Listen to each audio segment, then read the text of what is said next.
Yeah. Thank you all for being here today. The recent BC Supreme Court ruling regarding the Cowichan Nation's claim. It's just yeah. Regarding the Cowichan Nation's claim to 7.5 hectares of land in the city of Richmond has reignited debate, a great deal of debate and conversation around Indigenous land claims in BC. There's a vast amount of misinformation being circulated, and my intention isn't to open a debate, but to urge all of us to consider our reactions to this decision and to observe how our reactions align with the principles that we hold as individuals and as a community. Aboriginal title and fee simple private ownership can and do coexist in BC. Hattagwai is an excellent example of this. Reconciliation and recognition of this legal and political fact is not a threat to the stability and prosperity of BC, but instead is key to an equitable and stable future for the province. This issue will come even closer to home for Bowen Island, and we must prepare our community to address the flood of opinions with facts rather than fear. We as a committee have the obligation and opportunity to foster a new relationship with the Indigenous nations and the people whose land our community occupies. We must equip our community to do better and to expect and create lasting change. We respectfully acknowledge the Musqueam, Squamish, and Tsleil-Waututh people and all Indigenous peoples of the Northwest Coast, on whose traditional and occupied territories we live and work. First up on the agenda is approval of the agenda itself. There's a spot for introduction of late items. Alex, we got your committee report. Is there anything anybody else wishes to add or where? Committee set of minutes as well. There is a set of the report. Pardon me? There was a separate set of minutes that were submitted along with the report. The minutes from the committee meeting? Yes. Yes. Okay. Yeah, there's it's around item 5 or something like that where the committees can present. Yes, 5.1 is the two that we've got so far. So any changes to the agenda, anybody? I just wanted to check because I see our housing committee here, but I don't see the environment one, but it's in our packet. Not listed on Harrison. Yeah, there's a catch-all in there for sorry, it's item 6, not 5. Yeah, I thought For we had others. six. And so we can add to, I figured we would just Okay. go through all. Okay. Could we have a motion to adopt the draft agenda, please? Thank you, Glenn, and the seconder, Betty. No one's going to oppose. That's carried unanimously. Thank you. Item 2, adoption of minutes. We've all had the minutes from the November 12th meeting. Does anybody have corrections in such? Apologies if I haven't read them. That is the draft. There's no, the draft vision we came up with. Vision instant. I don't believe that it. Okay, that's fine. That's good. Any other questions about minutes? So then we need a motion to adopt the draft minutes, please. Thank you, Betty and Melanie. Again, that'll be carried unanimously. Page 2. Next up is public comments, and we have Oliver Zimmerman and Rolf. Have you guys spotted out to see who's going to talk first? Alphabetical order.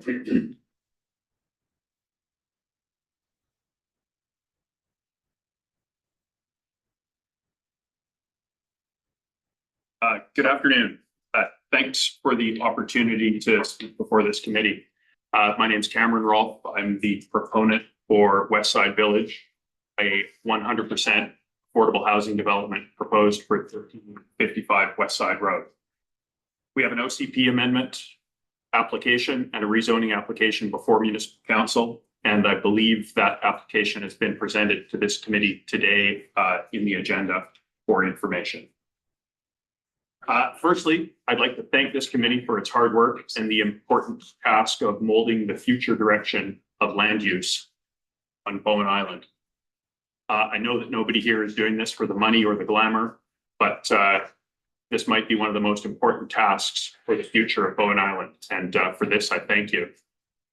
Secondly, I'd like to offer an apology. Despite the diligent work of this committee in updating our official community plan to address the current and future needs, Westside Village has chosen to seek.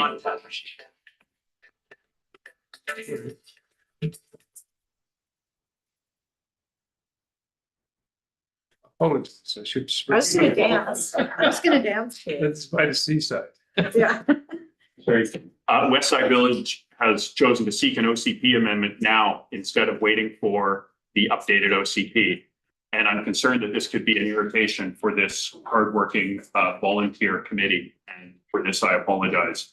The reasons we've chosen to do this are twofold. One, at Westside Village, we believe the affordable housing crisis is far too critical and far too time sensitive to let anything slow down the process of providing affordable housing. And as much as we'd like to be respectful of this committee's work, people living with housing insecurity can't wait a few more months, a few more weeks. Some can't even wait a few more days. Many Bowen Islanders, and each of us probably know some, who have already sought affordability elsewhere, whether it's Gabriola Island, Fernie, BC, Nova Scotia, or Newfoundland, and many other places too. Because of this, we can't wait.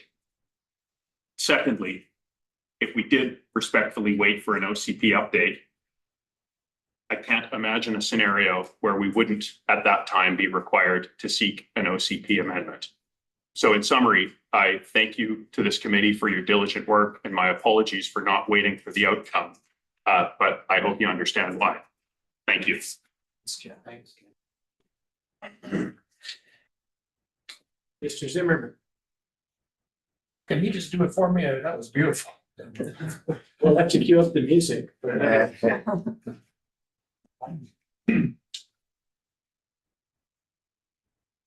I've got a one sheet piece of paper here for anyone that might want it, but I've only got 6 of them. I have no idea how many people would be here, but my name is Oliver Zimmerman. I've been on Bowen Island for quite a while, and I was on an OCP review committee in the 90s. It was fun.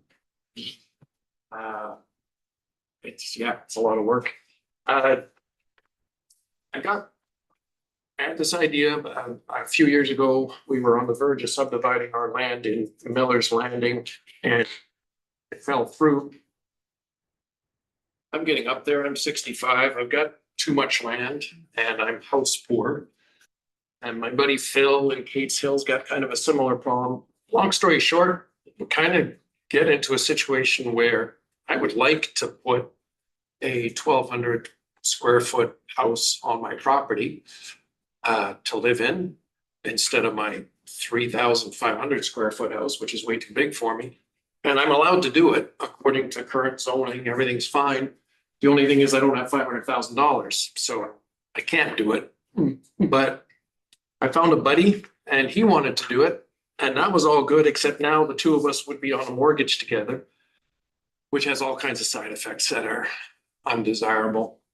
So what I thought of, and apparently someone in Vancouver has thought of it as well, is that it would be great if I could stratify my property in a way that density does not change. Everything stays exactly as it now is, except as far as the bank's concerned, I can sell that some piece of my land with a 1,200 square foot, potentially a 1,200 square foot house on it. So a small house. I had no idea Cam was going to be here, so that's great.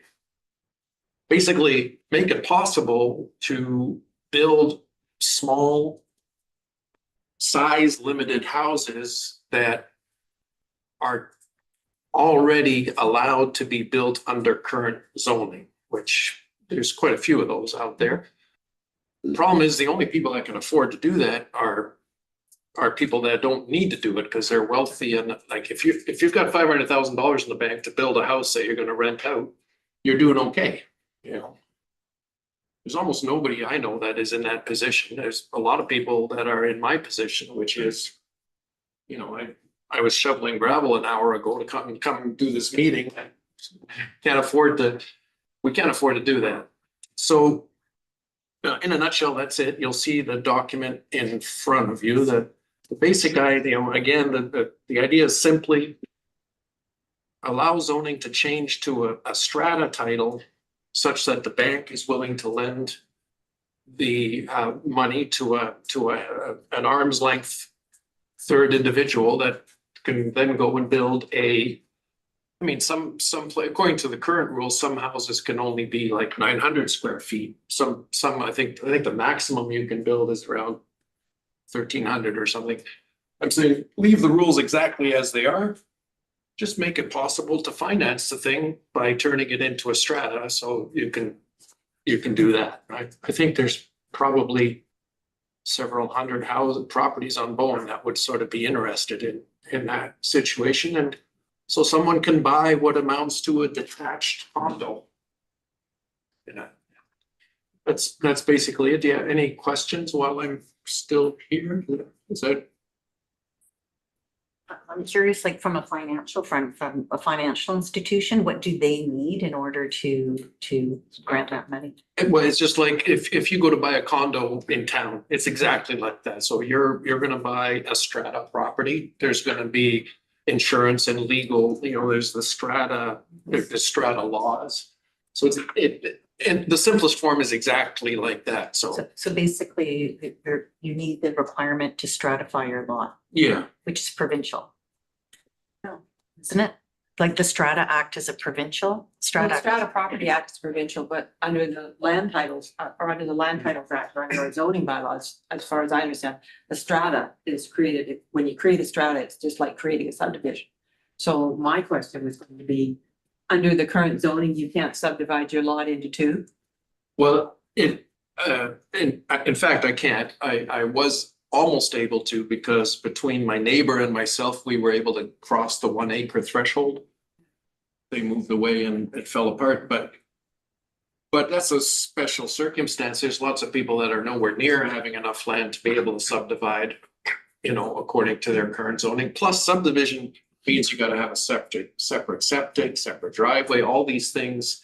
Stratas are far easier. So it's kind of like, could I go to, I could go to council and say, hey, can you change my zoning to a strata title for this property? Yeah. I'm kind of wondering if maybe there couldn't be an easier way where, people that are already allowed to put a detached suite on their property, just basically make it easier from the bank's point of view for that to happen.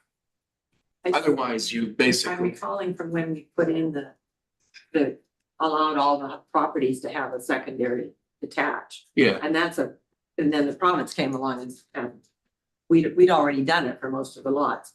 And one of the concerns was that people would then want to subdivide and divide off two and then sell it. so I don't think that's a concern. I think that's a feature. That was so. I don't think we do it. Yeah. If you can't sell it, you can't do it unless you're very wealthy. Yes, sir. I know of properties on Bowen that have done something similar. I'd be happy to share my research on that with you if you contact me after the meeting. That's great. Thank you. Yeah. I'd like to. Fritz, and then I think we do need Okay, to move on. well, there's nothing unusual. It's basically the same as duplex. So, it's like a duplex, you just another tax. So like from a, I mean, it's more like if we support densification in existing single family neighborhoods, that's certainly a way to do it. Yeah, so it on paper, it doesn't increase densification. In practice, it would, right? Because it would make it possible for people like myself to have that property developed and create. I guess the only thing different between that and a normal Bowen Island strata is, you can build a 10,000 square foot house in the strata, and you can build another 5. Usually you can build whatever you want in the strata within the rules of the strata. This is more like Belterra or a condo, or like you said, like a row house situation where the new unit is limited by current rules to be some amount of square feet. And, I think 1,200 is typical. I would say maybe. Yeah, Because some qualify and some don't, right? But we'll get new zoning, so then, or, you know what I mean? So if you get new zoning, then the numbers don't necessarily have to stay the same. So like so let's say there's a property that's only 1 acre in size and they are allowed to build a 1,000 square foot home according to current rules. They go to the building department, they submit a building plan. It meets the setbacks, it doesn't restrict anybody's view, all that stuff. I'm saying that's still a freehold property and they can't sell that thing that they're allowed to build. Pretty clear.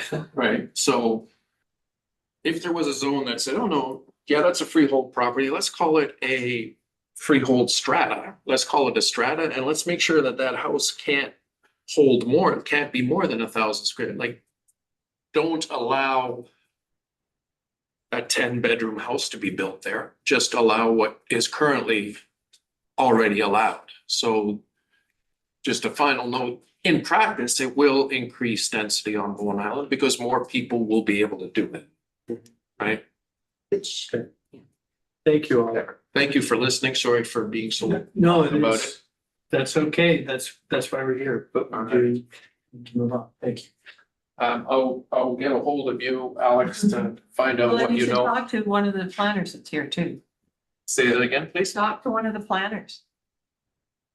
But we need that planner next. So- Not right. Not right now. Thank you, everybody. Thank you all. Thank you.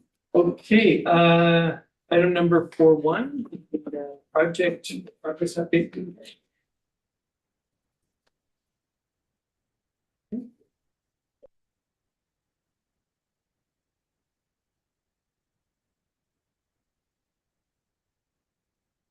I'm gonna just share with you our standard progress update, so where we are just right ourselves. Right my screen, give it a sec. Okay. All right, so in terms of our progress, we're sort of entering the phase 3, which is the draft plan and engagement phase, phase 4 being finalization. So this was showing phase 2. So I have marked here complete, like the draft vision goals, emerging policy options, that meeting with Matt Delaney that was held. So obviously we know the vision, we have sort of the draft vision. We're gonna work on principles today, so maybe it's a little premature marking it as complete, but we're sort of nearing the end of that phase. In the next phase 3, the top 2 items there are the OCP outline. So I sent that around this morning so we can look at it in this meeting, but then know that there is a draft there we can provide comment on. And then Matt Delaney is working on the drafting OCP, and we're anticipating that in the new year. So usually for January to have a working draft to look at. So then in terms of just those steps and what's marked complete, it's showing us that 57% complete. Yeah, some of those big steps to come being that, actually having a draft, going out to engagement, revising the draft are all fairly heavy steps still to come. So here. Okay. Don't know if you want me just to roll straight into, is there for the next one, vision statement and principles. And if anybody has progress update questions, then roll. Oh, but Yeah, I'm still curious as to what extent McElhaney's developing a draft. It seems, given where committee has been, and it's been ages, well, at least it's been ages since I've been to the public. We're still talking about vision principles and having subcommittees explore things. So I'm just curious as to, is it premature for McElhaney be trying to develop a robust draft plan? I think so. Their initial, like in terms of the outline that was circulated, and then what you see essentially, sort of in terms of their drafting, it's like they sort of prepared the outline structure for it. Yeah. They've identified from our current OCP, like what is moving into which area, how they're structuring it, and how the overall plan looks, and how those existing policies are moving over into where. So I think in terms of that, they're drafting the structure of it, but not Not necessarily. necessarily the content. Yeah, and I think they're doing a round, they haven't shared results, but round of sort of like, oh, these are policies that seem like we have some policy at OCP that talk to specific things that we're like, oh, this was, this was relevant 10 years ago and it's no longer maybe a thing, and maybe these would be ones that we're not carrying over. Jim, Yeah, I'm just curious, Daniel, in terms of where we are at today and where we originally thought we would be, could you comment on that? And what is our general thinking about when we think we would have a plan to be presented to council?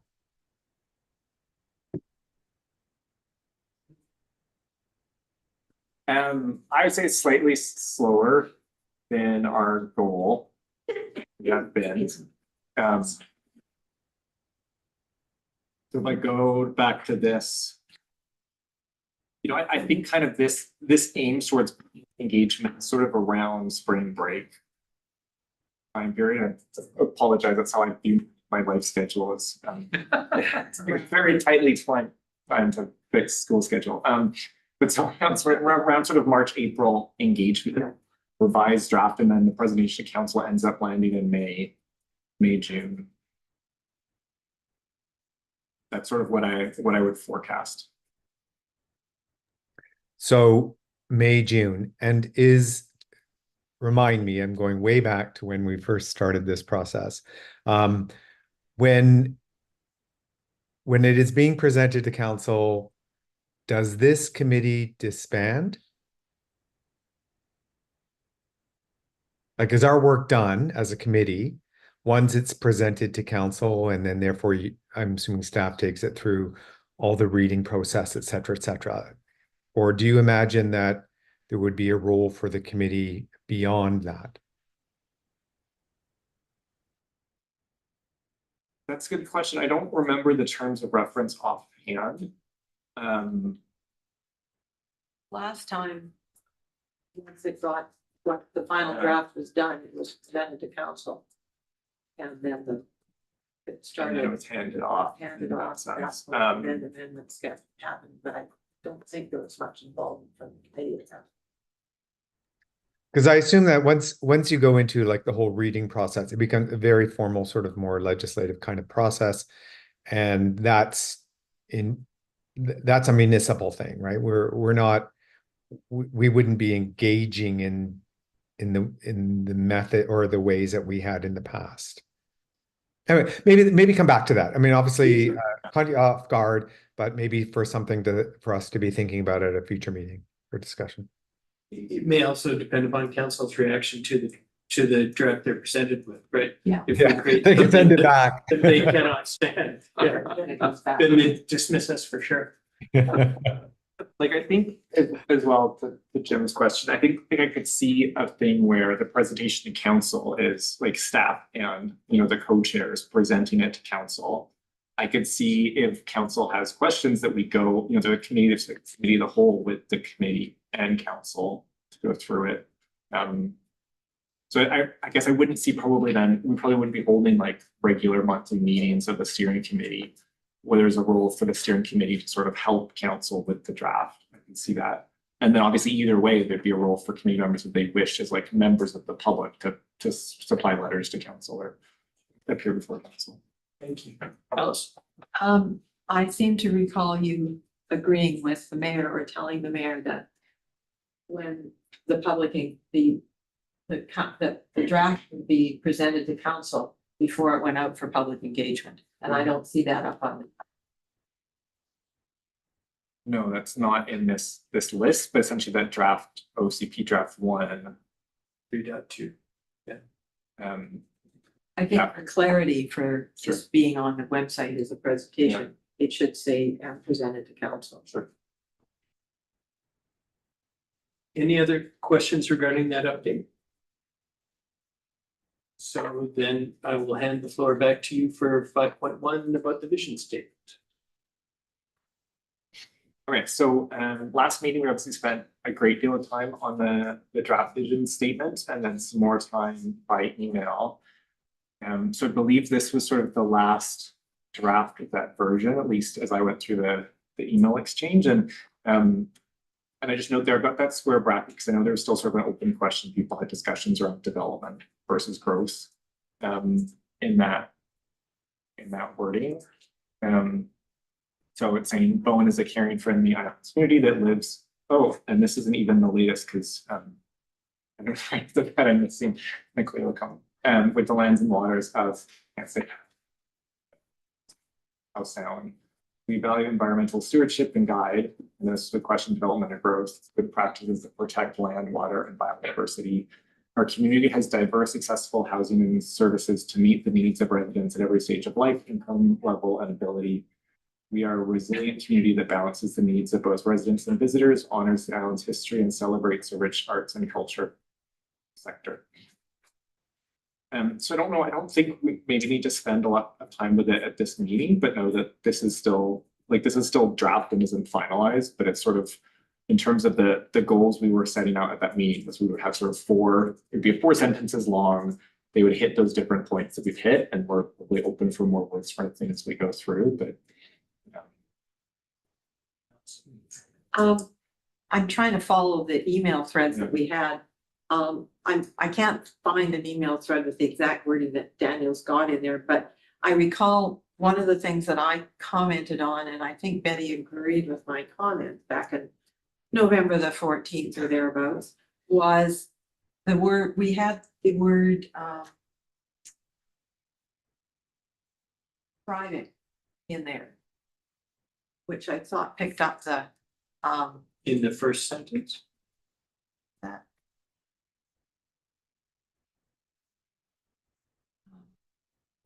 We are a resilient, thriving community that balances the needs of both residents and visitors. I guess there's nothing in there that talks about economics. And the word thriving picked that up, and that was my concern.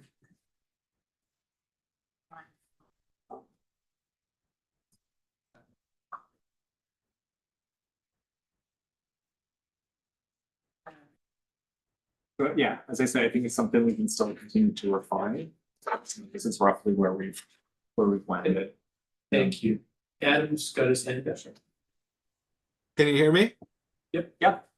Great. Personally, I think this looks pretty good. On the question of development and growth, personally, I favor growth in that it speaks to kind of a broader range of considerations. Development kind of implies like the built form, like housing or other types of things like that.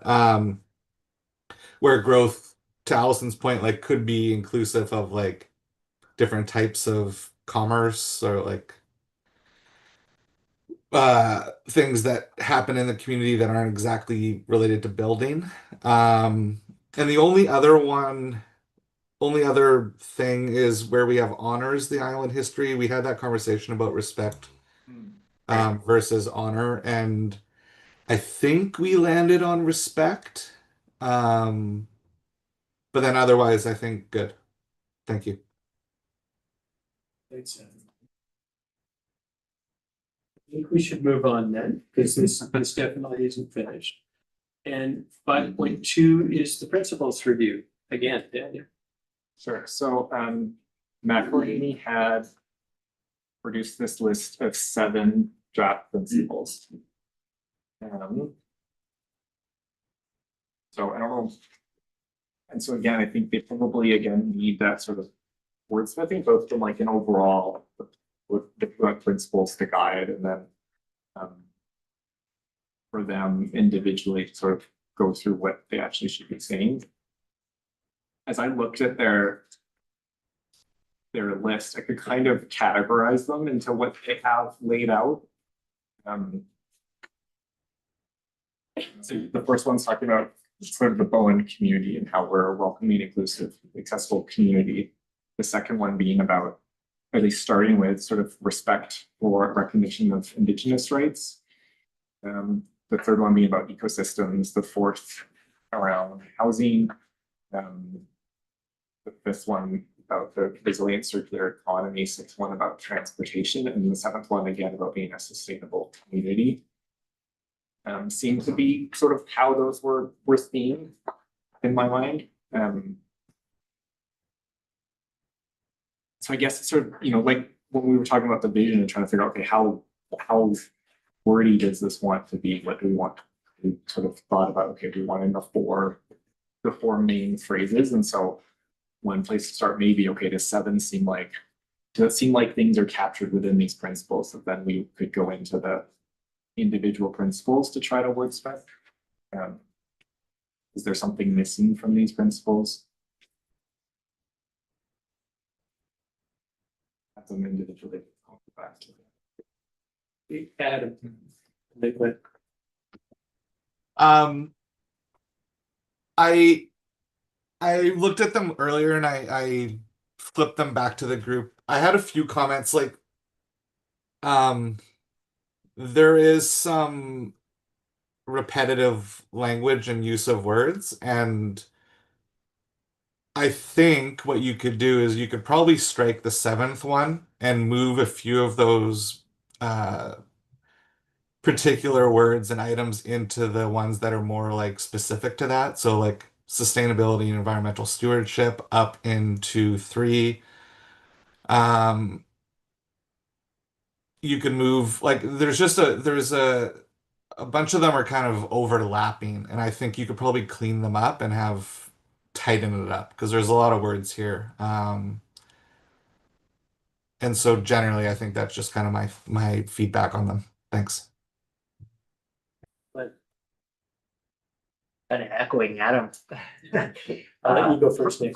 First echoing his comments on the vision and then on the draft. Yeah, I feel pretty comfortable with a lot of the content of it, but the ones that came to my mind is kind of training number three and number 4 have a lot of overlap. Perspective development, low impact development, nature-based infrastructure, sustainable resource management. And so I think I would personally suggest for 3, you could just end it with and guide growth with least impact, period, and then scrap the rest of the words. And then 4, I like the front end of it. Yeah, but I think the sentence could be end with and income level, period. Rest of the words are repetitive and unnecessary. Jim's got his hand up. Thanks. One of the things I was kind of hoping we could do at the front end of this was almost sort of where we were going with the vision stuff was there something that we were trying to tackle or sort of does a number matter?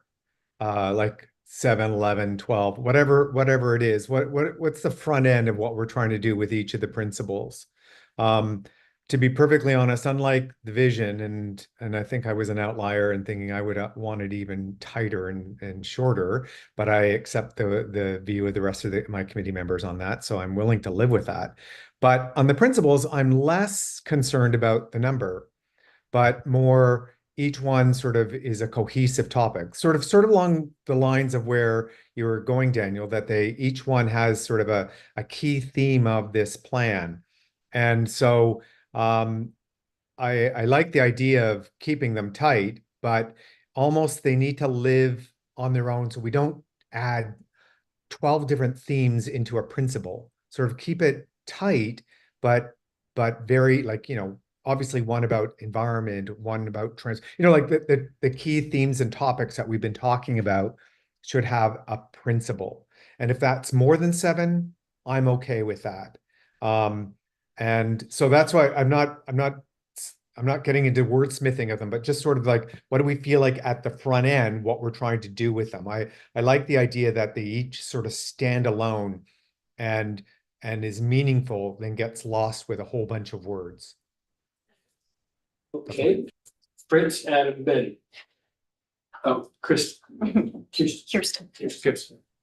No, you go first. Okay. Fritz. Well, I think they follow kind of our subcommittees. The first one is community, the indigenous one is added. The third one is green space, diversity. The fourth one is housing. The 5th one is economy. The 6th one is transportation. So if you write that above these and then make sure that nothing slips in it that makes it confusing, then it's totally consistent with what we do. Adam, Betty, Kirsten. Yeah, Fritz got it. I was just gonna say the same thing. Like James, I'm just a little confused. Like, do you mean just replacing the numbers with like what Fritz just suggested, like a header? It might be even just to help us through it at a draft stage so that we kind of understand. I like that idea, but I also can understand that there may be some bigger principles that may be above and beyond just our subcommittees. So I like the idea of the subcommittee grouping and that as a sort of a thematic way of looking at the OCP. But there could be some other things that either A, may emerge or are already there. Much like the first one has this notion of reconciliation and other things that are big around that apply to each of one of those topic areas. So I'm not defining what they are yet, but I'm saying that I like the idea of having something that, either what we're trying to get at with that principle without trying to then wordsmith something that tends to then become an amalgam of 3 or 4 different principles. No, I agree with that. Like, I think Daniel's kind of classification of them makes sense. And I think to Fritz's point, like, if we move forward with these, I think there's still, and Daniel to confirm, but like we can add or change to find different things that are missing that we come across, right? Yeah. Thank you, Betty.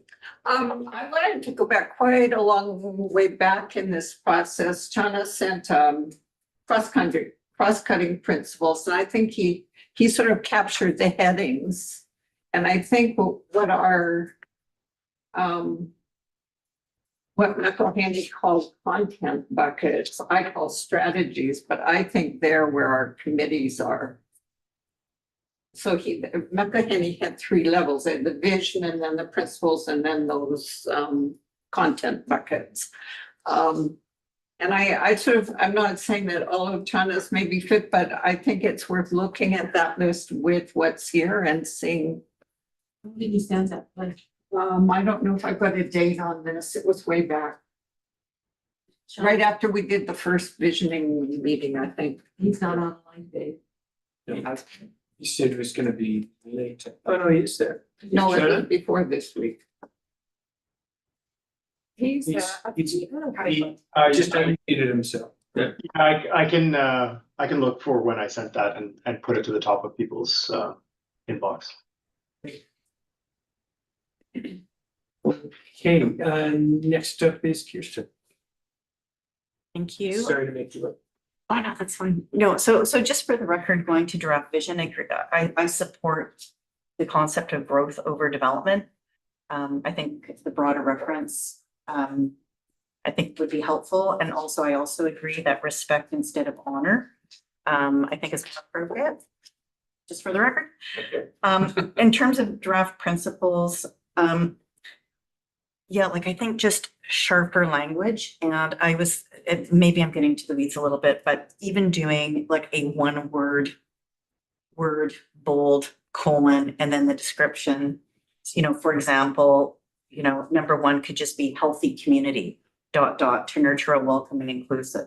I do find like the description of circular economy is almost describing the definition of circular economy, which makes it redundant. Instead, it could just be like circular economy ...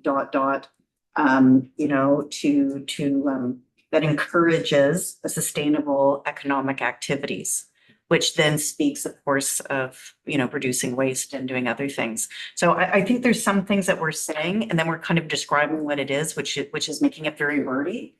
And I think also to kind of sharpen what these buckets are, just as I said before, if we can pick 1 or 2 words bolded with a colon as a heading, I think that also may help us shape the point that we're trying to make in each of the principles. I agree. And I think that's what some of the others were really get into as well. Yeah. Jim's got his hand up again and back to Fritz. It was really just, I agreed with that last one. But while I have the floor, and since I tried to resist this, but everybody is commenting on the visions as well, so I'm going to put my 2 cents in about the growth and development. And I kind of like both because I think they're different. And this is by and large something that is going to affect land use. So I think the development part of it is equally as important to the growth part, and they are somewhat slightly different. So I would advocate for keeping them both. So there you go. That's it. Thank you. Anybody else have anything for the discussion of principles? I'm sorry, Yeah, Fritz. so that's fine. I just wonder about this cross-cutting principles. Is that kind of more like a separate line item? Because obviously there is all kinds of cross-cutting principles there, right? So we just acknowledge that. Yeah, I think something that has come to me through this discussion is perhaps breaking the principles down into the subcommittees and handing them to the subcommittees for work on language. And things like cost savings, cost cuttings may come into that. Adam. Thanks. Just one final comment from me, which is to agree with what Fritz just said. Is I loved the cross-cutting principles that Chana had shared, but I agree. I see them as something like they're almost like an overarching sort of like, and I hate to use a phrase like this, but like strategic lens or something that is like broader and above the principles, or at least separate. It's a tool for each one. Yeah, like it kind of informs how they would be applied and considered by council, like within the capacity of BAM, staff resources, budgeting, blah, blah, blah. They're almost like a different type of guiding principle. So like maybe that's something that we like smooth out in the document when they start to put it together, or when we look at the outline that Daniel shared earlier. But just agree with what Fritz just said there. Just Just to comment, I think so much when we consider projects, infrastructure, affordability plays a really big role. And I mean, I see affordability related to housing. But I almost think that affordability with housing, it's hard to talk about housing without affordability being latched onto it. Like it doesn't matter where you're coming from. But I'm just kind of curious if maybe, because I do see this pop up a lot in terms of decision making on Bowen Island, is the affordability question. This community center, like the big question was affordability. When we think of the infrastructure here in the Cove, in terms of sewage and water mains and all of that, that's an affordability question. So just as a general comment, it's funny with these principles that we're really not capturing the fact that affordability, just by the very, observation and act of governance here on Bowen Island, affordability actually is is often either it's a challenge, it's a restriction, it's a consideration. Mm-hmm.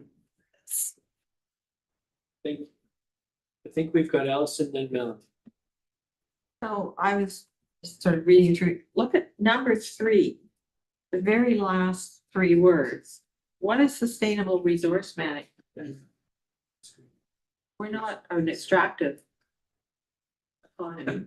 So what does sustainable resource management mean? Well, like water is a resource Okay, that sustains the community. then why not just say water? Well, and to be honest, if we just say, this is why I find a little bit what this is doing. It's describing a word that's already there.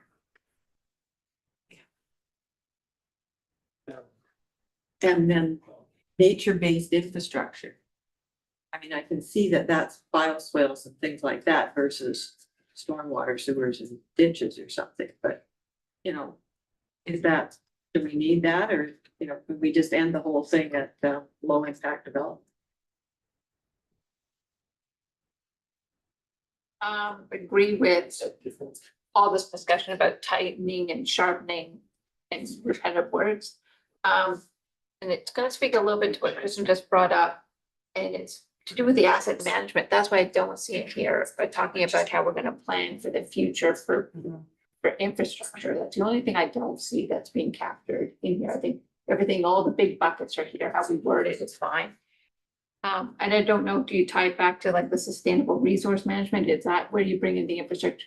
But it's about planning for, and I think that's where community's gone a bit, is challenged, has been challenged over the last 5 years, is how do you pay for all the infrastructure that is going to age and where it's the affordability, but it's planning for the future. So I'd like to see asset management somehow brought into this somewhere. That's the only thing I see lacking from it. And just be nitpicky, I'm not comfortable with the word to nurture a welcoming inclusive, because I feel like we are ready. It sort of sounds like we're in the infancy of that. Or it just like reflects our nurturing. Yeah.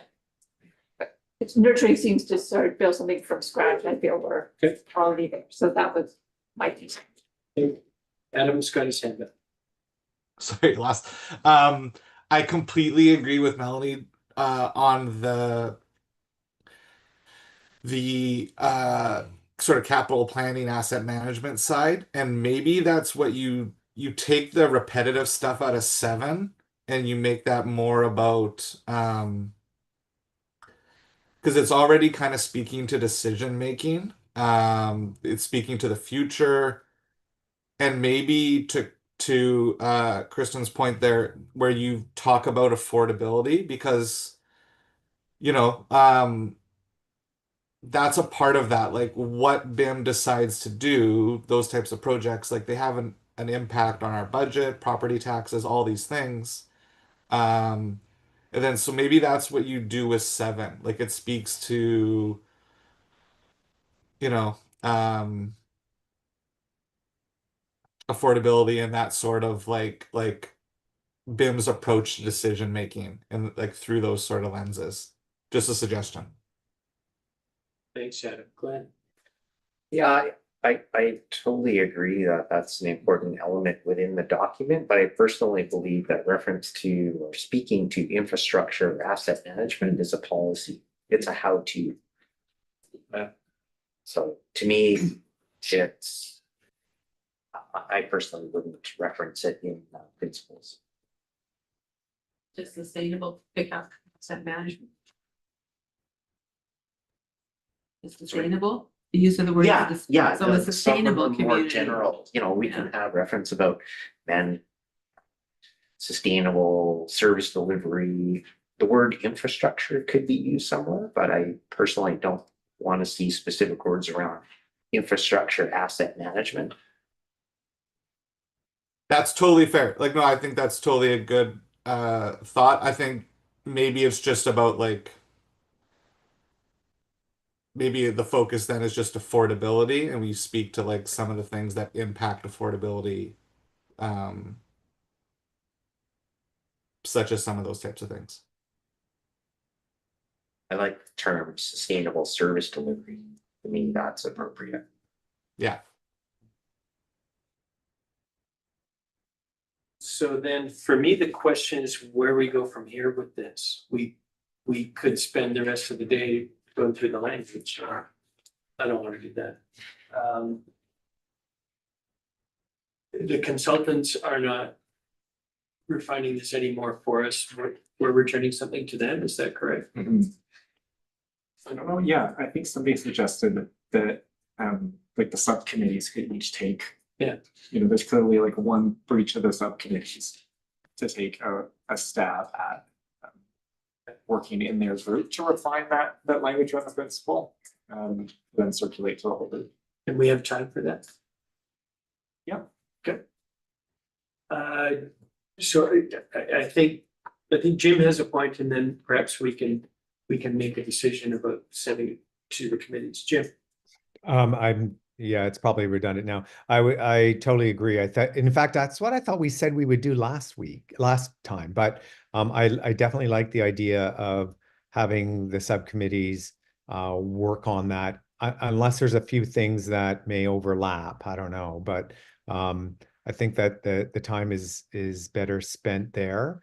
But one of the things if we agree to that, one of the things I think we need to be mindful of, I found it very difficult to follow what we were doing when we were editing the values via email.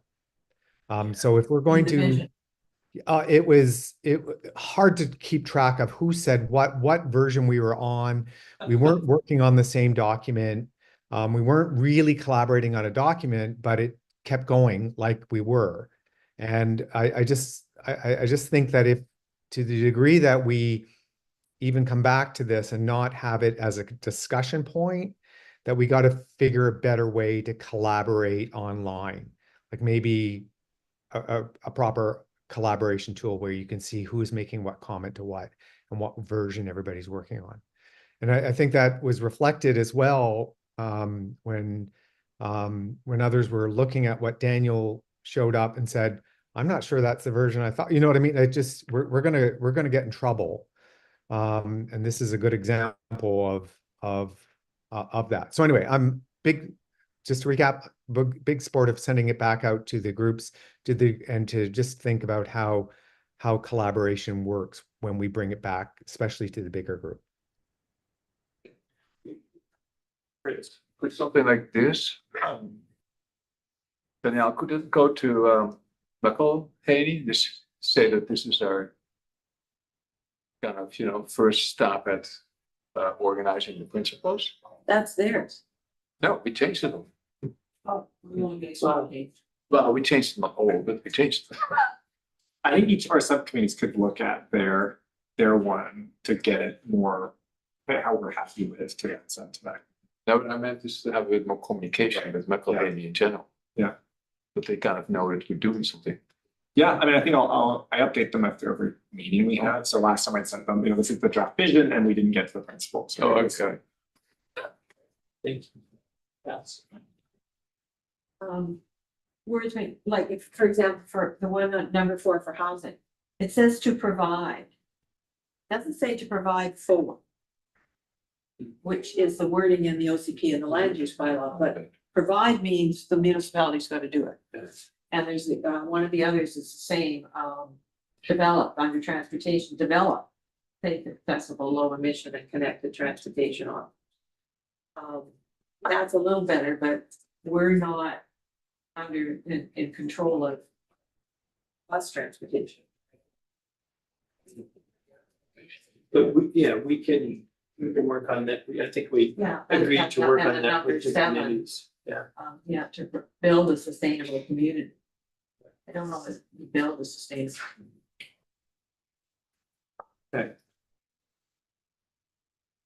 Why don't we move on then from principles to the committees themselves? We have a report from Betty and Adam and one from Alex we have Betty and Adam's Housing Subcommittee. Alex has provided an inclusive community report. And I'm wondering if the resilient and circular, sustainable transport and mobility and environmental stewardship and green growth people have an update to speak to their committee's progress. But let's start with Betty and Adam and friends.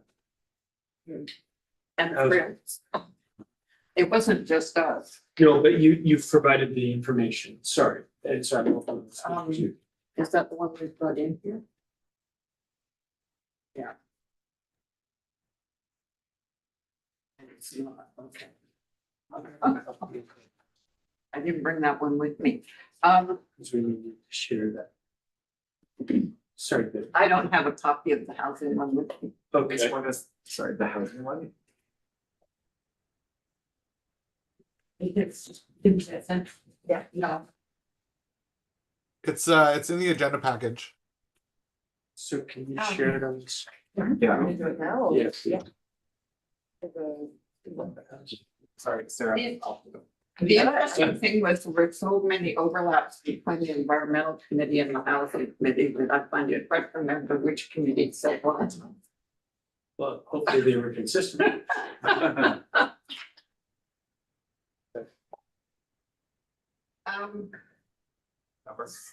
So what do you want us to do with it? Well, We basically looked at barriers, right? we've got about 10 minutes per committee. And I don't think there's much to be gained by having you read it all to us. No. Hopefully we've read it, but I guess if either if you have anything that you want to stress and make sure that everybody understands from that committee report. And conversely, if anybody has questions, anybody who wasn't there or who was, has any questions about what the committee has produced. I think there was quite a bit that was either back to staff or back to the consultants. Is there a way to do this in that? Yeah. We had a lot of questions.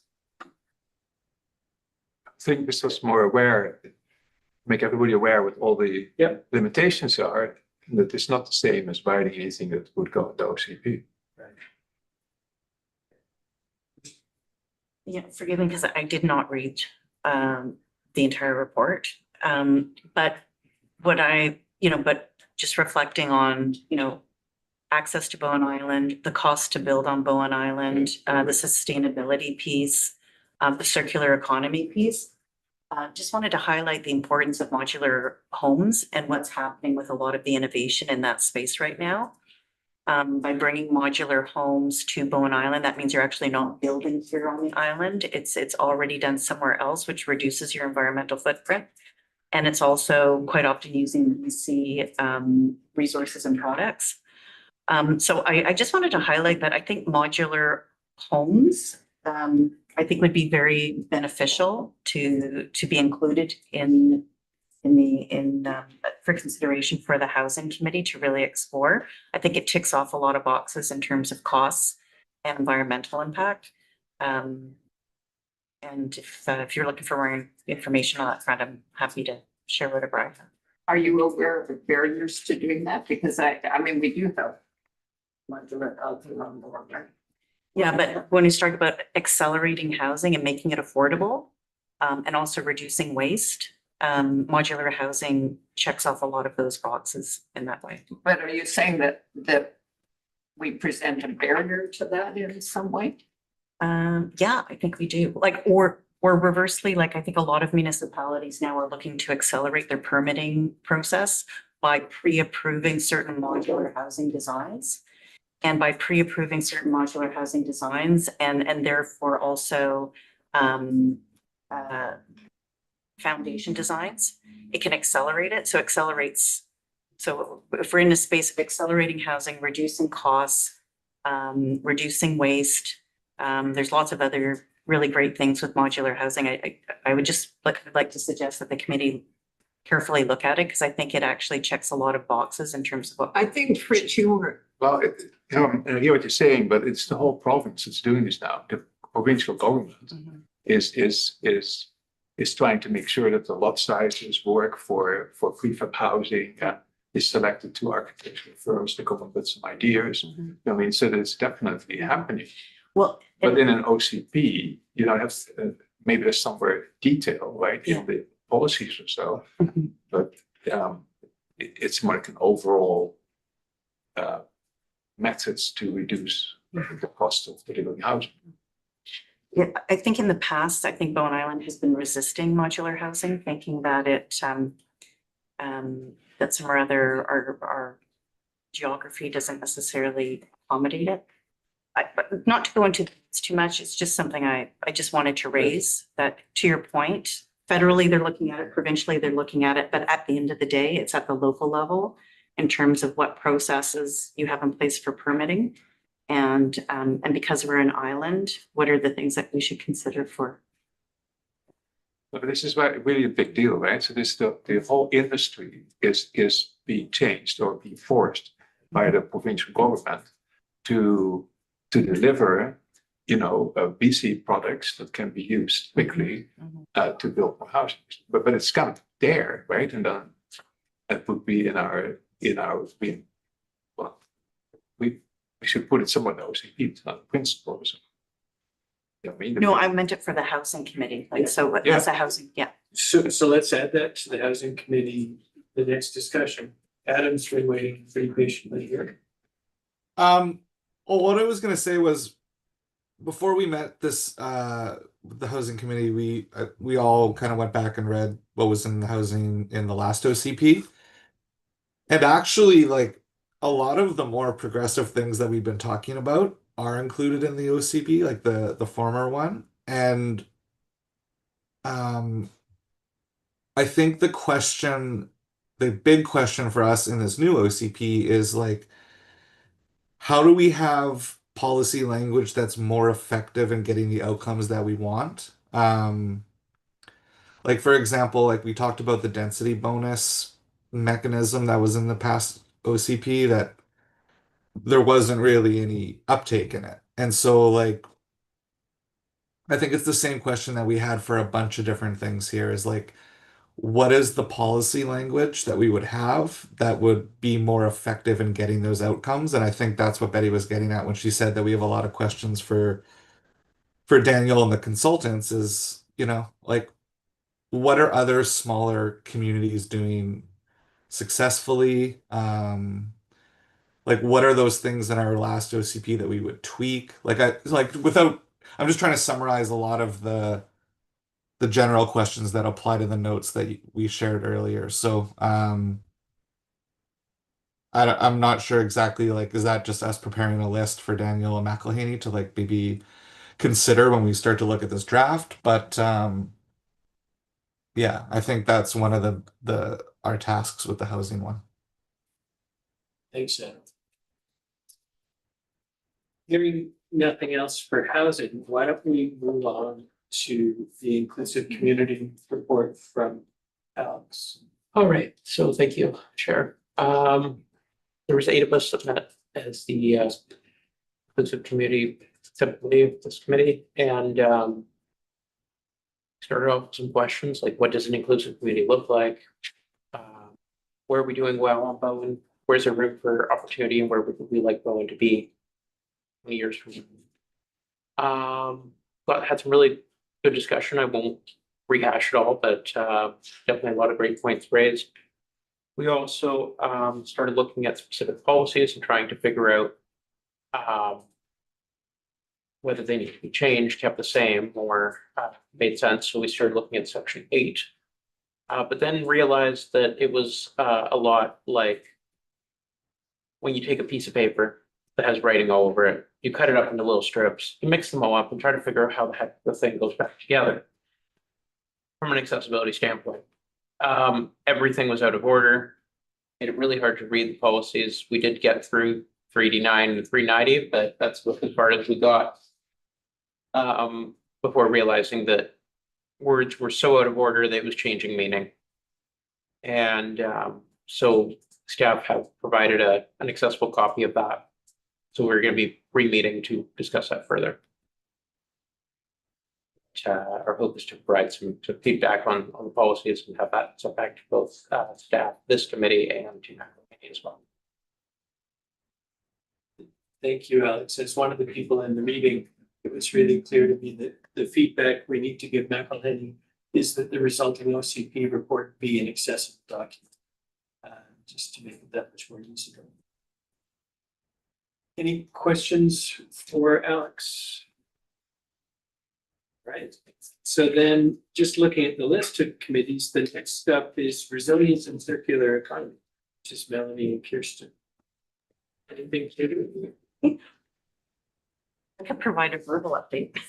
And I have to apologize to my committee members. I have had just a crazy busy work time the last few weeks and literally have not really had any time.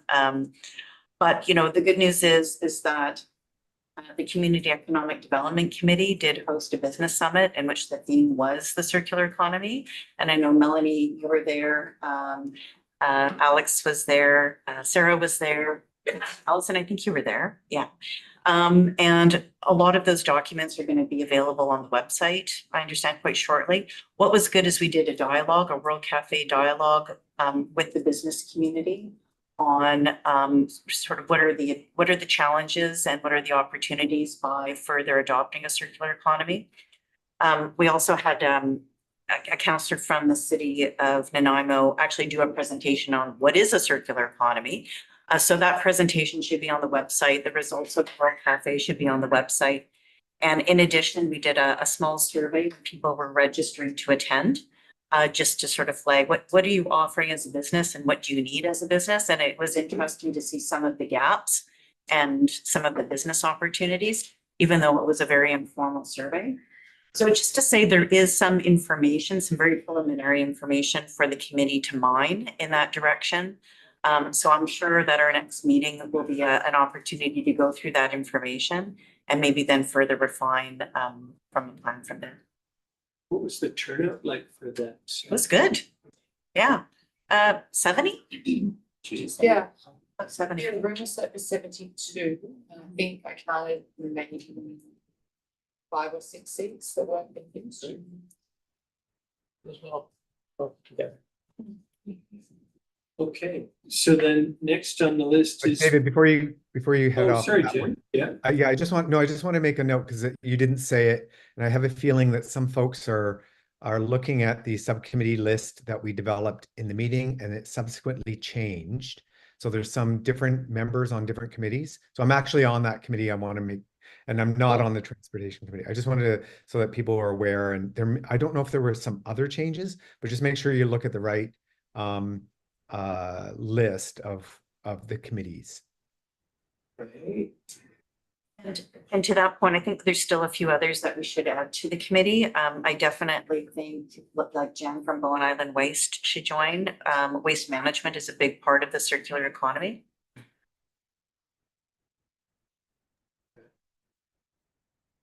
Is there an official, so the list that I was just looking at was from staff from the 17th. Is there a newer official list?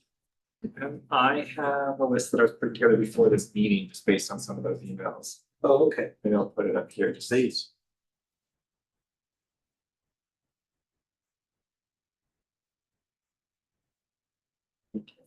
All right, thank you. Yeah, thank you. And as we have other sort of outside of the OCP committee members, we should make sure that this list gets updated just so that people have it and are Right. aware. Thanks. Yeah, I was just tracking the OCP steering committee members who are assigned, and then assuming, yeah, you would manage. Okay. Yeah, on that. If anybody had wanted to be part of a group and isn't on here at the moment, do let me know. Danielle, I'm sort of bowing out of transportation and joining inclusive community. That's a good group. I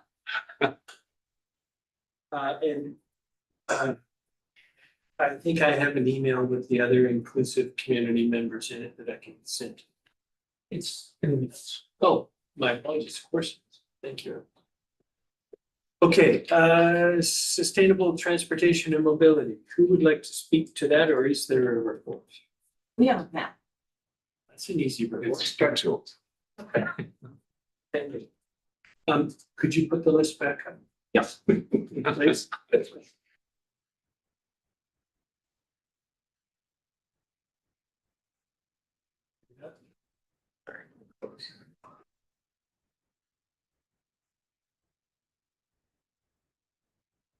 Okay, great. And then if you could scroll down a little bit more, because we've just had the non-report from Sustainable Transportation.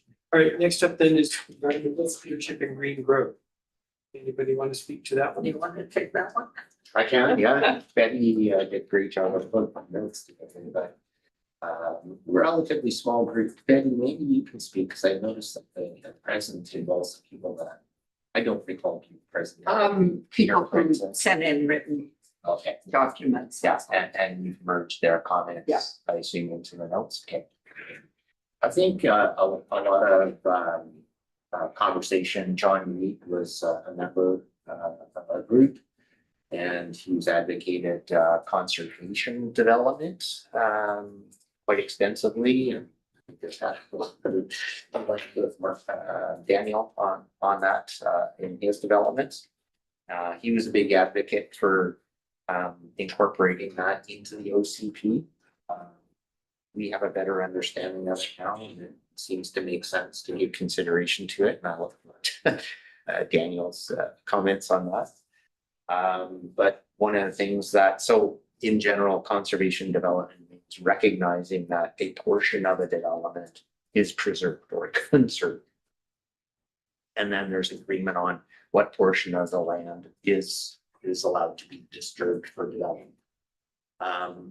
One of the things that I felt were important was then to still bring in that low impact development or green growth concept where, yeah, you can conserve land, but you can also then destroy the portion that becomes developed. So in my mind, it's important to bring in additional policies that guide the agreed development portion in a low impact way.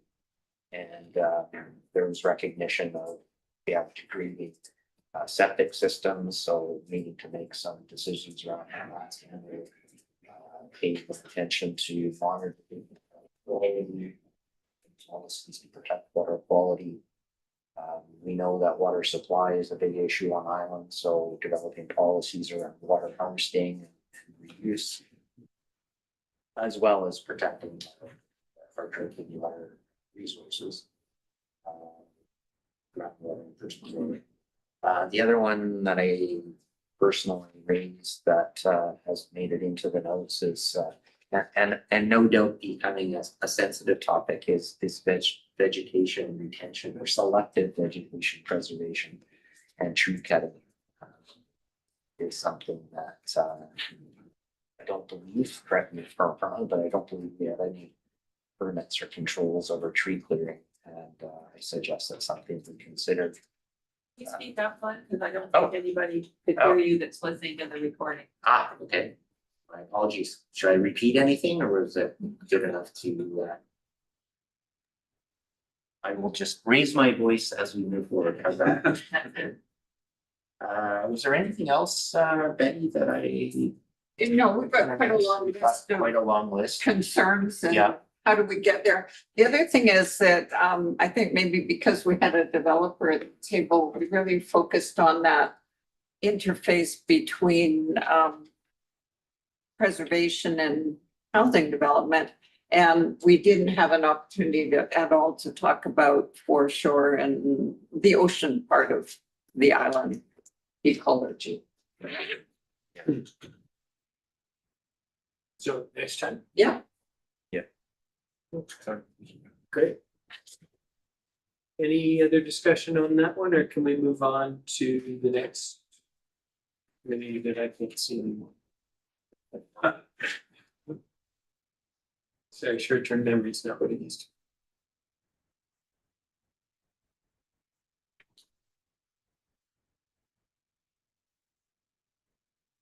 Okay, so that was environmental stewardship. Inclusive community well-being, Alex has already reported on. Is there one more after that? There's an arts heritage culture one that hasn't met. I'm gonna try to jumpstart it. And that's actually what I meant when I wanted to be on that committee. But it's not, you're on it. We should tell it. It's not happening. Yeah, okay, well, certainly We meeting can- soon, yeah. Yeah. Okay. All right. Are there anything else anybody wants to share about subcommittees or? Yeah, okay, I want to go back to environment again. I was sort of looking at that, a whole cascade of organizations that we're part of. And I wondered what we wanted, or if we wanted to speak to the house sound biosphere and our place in it. And I guess that would be part of environmental primarily, although it cross-cuts everything, the reconciliation and the economy and all kinds of things. Should we be looking at that? They have a unity plan and they're very disappointed that nobody's taking them up on building them into their planning, and they're not like a government agency where we have a requirement to do it. but we've kind of signed up as being part of them. Or us. Okay, good. Well, I feel like we are part of the area and I've voiced in the past that I'd be reluctant for us to promote other groups or just refer to them. One needs to have an understanding of them. What I personally would like to do is where we have things such as that is we have a footnote to say that, you know, we've developed our own policies and principles that align with so and so. Sure. I think it's a worthwhile point that we should make sure that the policies, principles, and whatever we end up with in the various sections. Yep. Fit in with. Yep. Are contrary to the principles of biosphere. Or at least give them fair consideration and rationalize our decision around.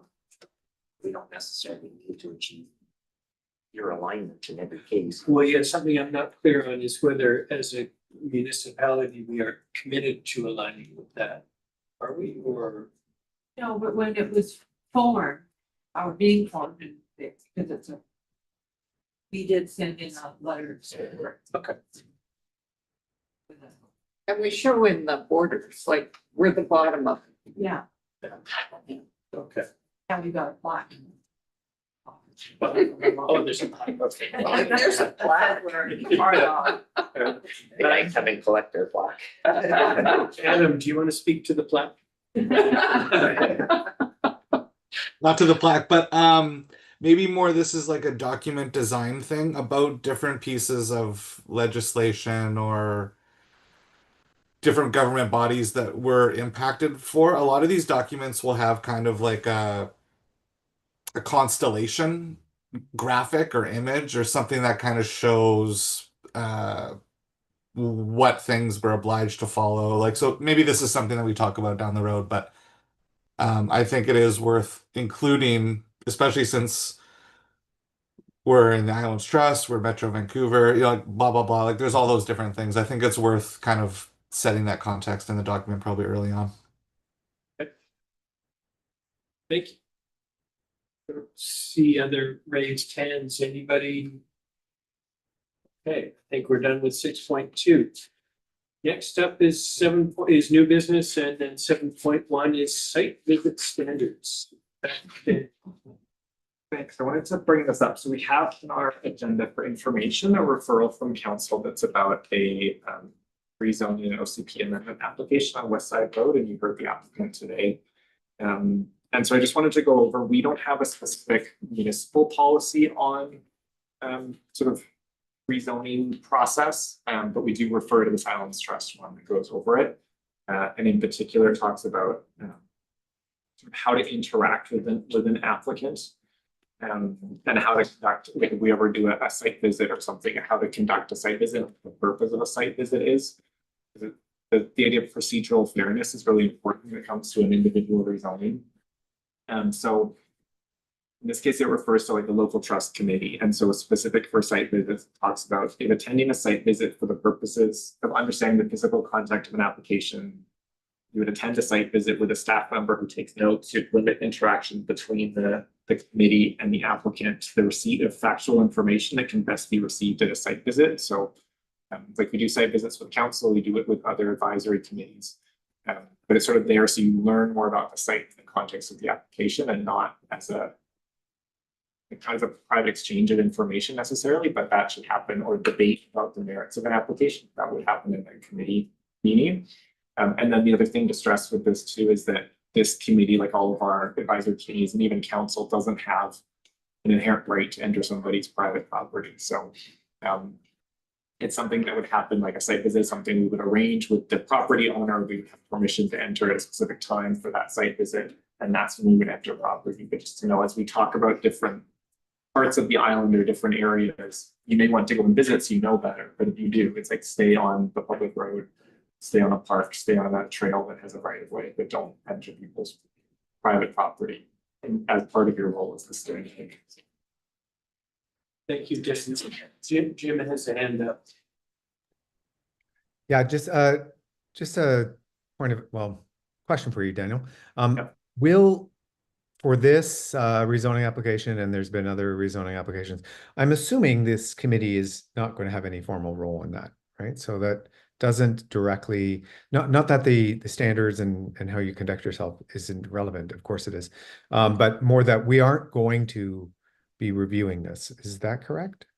So correct, like this application was referred to the committee for information to keep you like informed of that we have received this application that's being considered by council.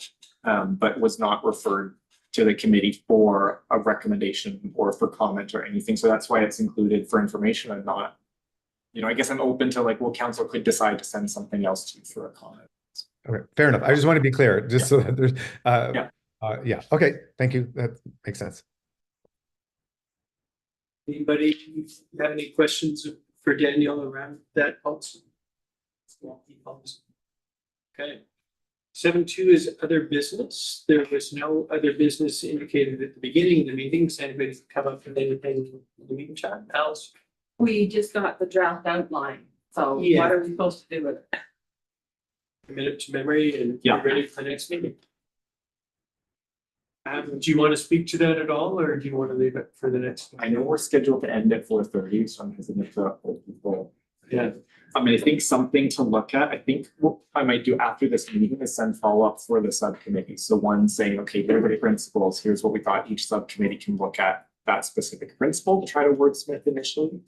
And then the other one for each of the subcommittees is looking at what the draft outline does is it has those five, well, we have the subcommittees as the content areas, and in it, it says like, this is where it'll say like, this section is based on this section of the existing OCP. So you get kind of a concept of what they're thinking goes into those buckets. So your subcommittee could look and say, we think this is appropriate. We should capture other pieces of the OCP as it comes over. And then they have a comment in their document as well. And I will follow up in the email as well with this. They, what they see happening in the document itself is that they would have call-out boxes to talk about how the section aligns with UNDRIP and how that aligns with the UN Sustainable Development Goals. And one of the things, the notes they have in here is like the steering committee can help refine supported UNDRIP and UN development goals to include in each policy section. So if you've looked at those in the context of your subcommittee, you'd say, right, these are the key parts of UNDRIP, or these are the key parts of those sustainable development goals that we want to be highlighted in that section. So those are sort of two separate from like general comments the committee may have on the outline. Those are two like tasks for the subcommittees. Thank you, Daniel. That reminds me, I don't have a calendar entry for our next committee meeting. And I was hoping to encourage the subcommittees to meet in advance of that meeting, but we don't have a date. We do not have a date. And I guess given we are December 2nd, I guess it's like input from the committee is the goal to try to meet again in December, or we're looking at January. So when's our next milestone? And going back to your first agenda item, our project timeline? I mean, the next agenda from McElhaney's point of view would be delivering draft OCP. Or like revised OCP, like outline. Well, they've done the outline. Yeah. And then they're wanting input from us on the outline? I think they're looking for if we have initial input on the outline. And then they will. Are they looking for input from the subcommittees on what we think should be in each of those sections? Yes. So when do they want that by? I'm not sure, When are they planning on delivering a first draft? but early 2026. So we basically need to meet in early January. then Yeah, I think that would be. With all the suggestions and everything ready to go. Jim, Yeah, I wonder, especially if in the interest of time, I like the idea of giving the subcommittee some very clear marching orders on what we want them to have and to have done by, including the review of the principles or anything else. And so, given that we haven't set our next meeting, I wonder one idea might be that perhaps David, you, I, and Daniel just have a quick meeting in the next few days where we can completely agree on what Sure. either Yeah. when we need to meet, what the deadlines for committees to report back. Presumably, it'll need to make it to the agenda before, and in what format, just so there's some consistency between the groups and what we've asked them to do. And then, and so if the three of us meet, just sort of, we can kind of nail that down. And then Daniel could send out a note to the rest of the group on what, or maybe it's when the next meeting gets scheduled, sort of what are the deliverables and by when? Is that That okay? makes sense. Daniel, you're good? Yeah. Jim, what's the time difference for you? 2 hours. So it's Oh. pretty easy. All right, so sounds to me like the three of us are gonna do some work and then we'll circulate something to everybody else looking for consensus or near consensus on an early January meeting date for the subcommittees. Sorry, early January for the entire committee. And then let the subcommittees work out how to meet that day. Okay. That was other business. Any information items? We have the council strategic plan 2025 update. Do we need to? They didn't provide us with Yeah. information. I think that's. All right. Then I think we need a motion to adjourn. 1 minute early. Good. Nobody's gonna oppose that. Carried unanimous. Thank you all for being here.